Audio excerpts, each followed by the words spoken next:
नमस्कार मित्रांनो. भाऊजय आणि दीर यांचं नातं कसं पवित्र असतं.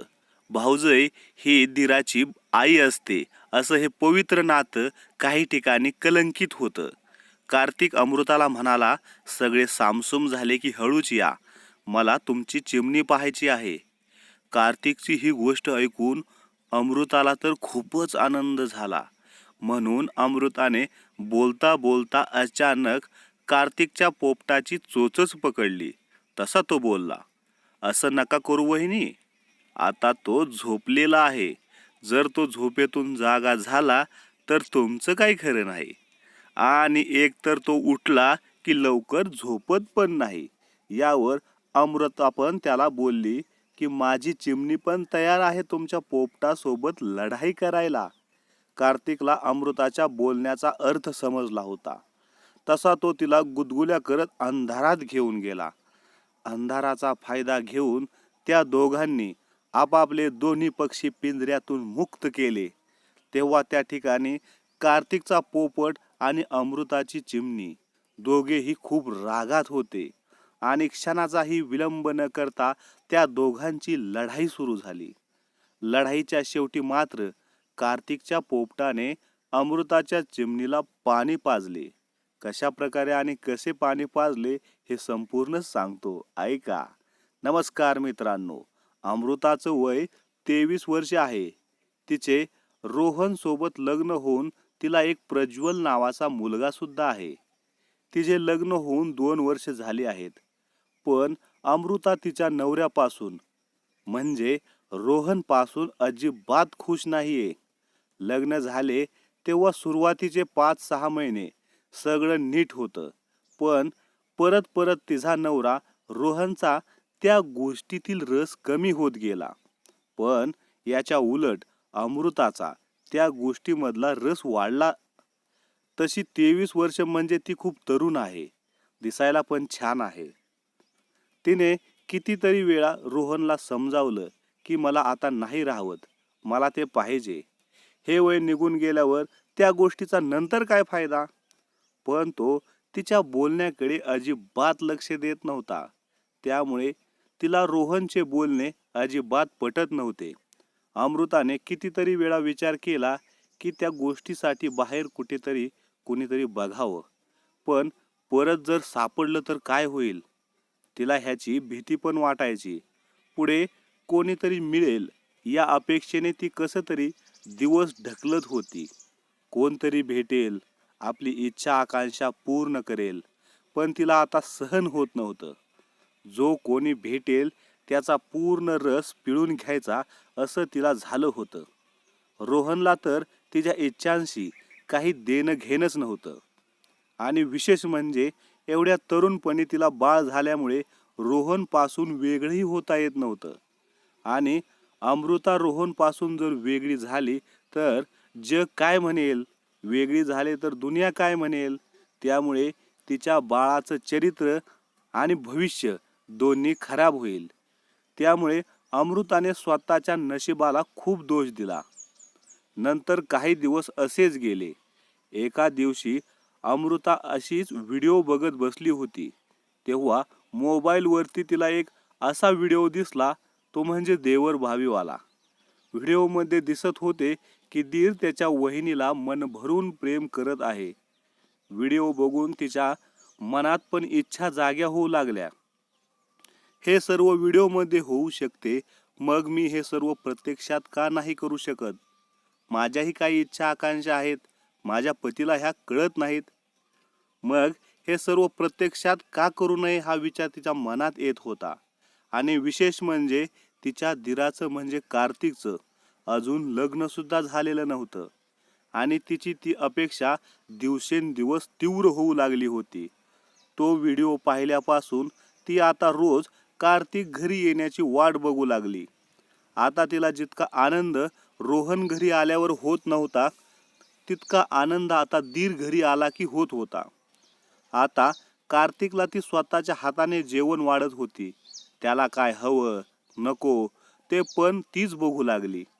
अमृता आता कार्तिकला स्वतःचा नवराच समजू लागली होती. काही दिवस असेच गेल्यानंतर अमृताने तिच्या धीरासोबत चेष्टा मस्करी चालू केली. मग तोही तिच्यात इंटरेस्ट घेऊ लागला. मस्ती करताना एकदा तिने कार्तिककडच्या पोपटाचा हळूच हात लावला होता. तो कधीच अमृताला त्याबद्दल काहीच बोलला नाही.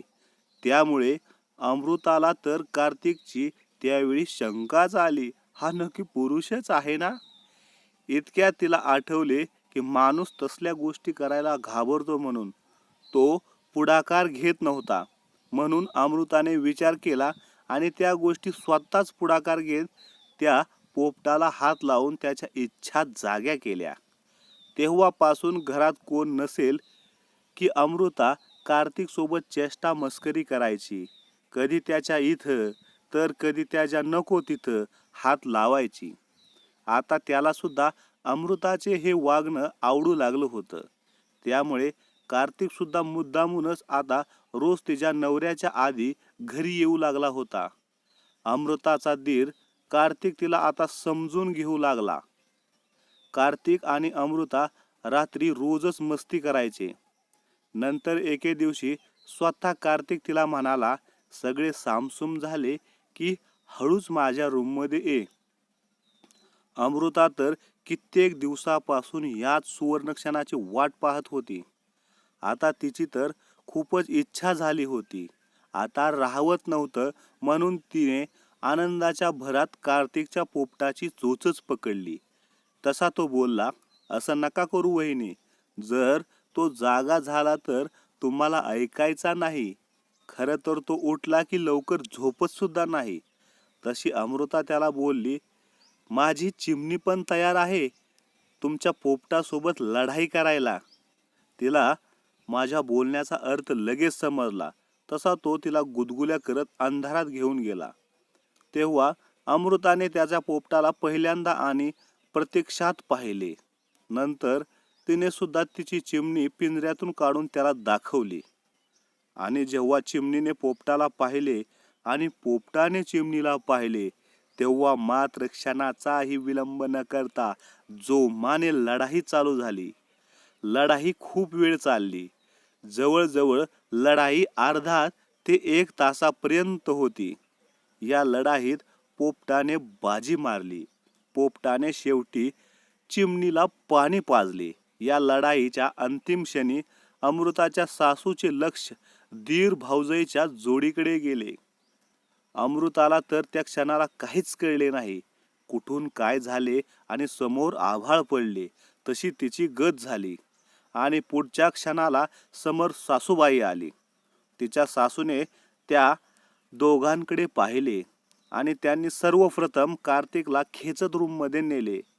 त्याच्या 4 कानाखाली मारल्या व बोलल्या, तुला लाज कशी नाही वाटत रे, की तुझ्या सख्या भावाची बायको आहे ती. नंतर अमृताची सासू अमृताच्या जवळ आली आणि तिच्याही कालाखाली 2-4 वाजवल्या आणि म्हणाली, दीर हा मुलाप्रमाणे असतो. त्याच्यासोबत असे वागायला तुला लाज पण कशी नाही वाटली. तुझी आई सुद्धा तुझ्यासारखीच असेल म्हणून असले संस्कार आहेत तुझ्यावर. तेव्हा मात्र अमृताला तिच्या सासूचा खूप राग आला होता. कारण तिला वाटत होते चूक माझ्याकडून झालेली तर मलाच बोलायचं ना, माझ्या घरच्यांना कशाला खेचायचं मध्ये. नवरा तर स्वतःच्या बायकोच्या इच्छा पण पूर्ण करू शकत नव्हता. मग त्या बाईकडे पर्याय काय उरतो, दुसऱ्याकडून इच्छा पूर्ण करून घेण्याचाच ना. परंतु अमृता नंतर शांत पण झाली आणि त्या दिवसानंतर तिने तिच्या दिरासोबत बोलणे बंद केले. असेच 3 महिने गेले.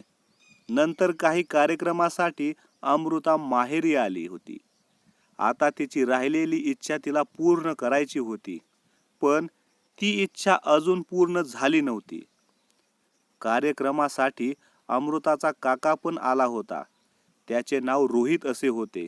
रोहित काका अमृताचा खूप लाडका होता. तिला पाहून तो खूप खुश झाला होता. त्याने आल्या आल्या अमृताला तर घट्ट मिठी मारली आणि आवळूनच धरले. मिठी इतकी घट्ट होती की तिलाही भारी वाटलं. तिचा रोहित काका पण त्याची मजा लुटत होता. काकाचे आत्ताच नवीन नवीन लग्न झालं होतं. रोहित काकाची तब्येत खूपच भारी होती. तो रोज व्यायाम करायचा, त्याच्यामुळे त्याची बॉडी खूप स्ट्रॉंग झाली होती. एकदा अमृता रोहित काकाला म्हणाली, अनिता काकीला आणायचे नाहीस का येताना? तेवढीच भेट झाली असती माझी. अनिता काकी सोबत थोड्या गप्पा पण झाल्या असत्या. त्यावर तिचा रोहित काका म्हणाला, तुझ्या अनिता काकीला कुठे जाण्यात इंटरेस्टच नसतो बघ अमृता. मग अमृता रोहित काकाला म्हणाली, बर जाऊ दे, तू आत्ताच आला आहेस, मग थोडा आराम कर, फ्रेश हो, लगेच तुला जेवण वाढते. तशी पण जेवणाची वेळ तर झालीच आहे. रोहित काकाची झोप न झाल्यामुळे त्याचे डोळे सुजले होते. तो फ्रेश होऊन ताटावर बसला. तो पोटभर जेवला. नंतर शेवटी अमृताने त्याला ताक प्यायला दिले, कारण त्याला ते आवडत होते. उन्हातानात तो आला होता, त्यामुळे थंडगार ताक पिऊन त्याला छान वाटलं. जेवण करून रोहित काका आत रूममध्ये बेडवर झोपला. तेव्हा अमृता सुद्धा त्याच्या शेजारी जाऊन पडली आणि तिने त्याच्याकडे असलेल्या पोपटावरून नजर फिरवली. तसा तो तिच्या नजरेत तिला छोटाच दिसला होता. अमृता स्वतःशीच पुटपुटत म्हणाली, ह्याचा तर एवढाच दिसतोय आणि ह्याचे तर स्वतःचेच वांदे आहेत, आणि आपण काय याच्याकडून अपेक्षा ठेवायच्या? हा काकीलाच कसा खुश ठेवत असेल काय माहीत. इतक्यात रोहित काका तिला बोलला, अमृता काय बघतेस त्याच्याकडे? अमृता अचानक दचकून जागी झाली. ती खूप भयभीत झाली आणि म्हणाली, काय नाही रे, तुझा संसार खूप चांगला चालला असेल ना, हाच विचार करत होते. तसा रोहित काका नाराज झाला आणि म्हणाला, तुझी अनिता काकी फक्त दिसायला देखणी आहे ग, तिला माझा एक सुद्धा दणका सोसत नाही. सुरुवातीचे 3 महिने खूप मजा घेतली, पण आता माझ्याकडे पण त्याला काही काम नाही, कारण या गोष्टीचा दुष्काळच पडला आहे त्याला. असे बोलून रोहित काका म्हणाला, असो, मी झोपतो थोडा वेळ, खूप कंटाळा आला आहे मला आता आयुष्याचा. अशा प्रकारे रोहित काका तिला बोलत होता. रोहित काकाचे असे बोलल्यावरून तिला पुन्हा एकदा अजून रोहित काकाच्या पोपटाला नीट बघितले. तिला वाटलं त्यातच काही दम नाही आणि तो उगाचच काकीला दोष देतोय.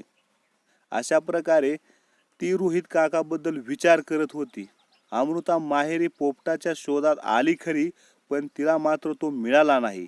जर कोणाकडे असेल तर कमेंट करून नक्की सांगा व चॅनलला सबस्क्राईब तेवढं करा. धन्यवाद.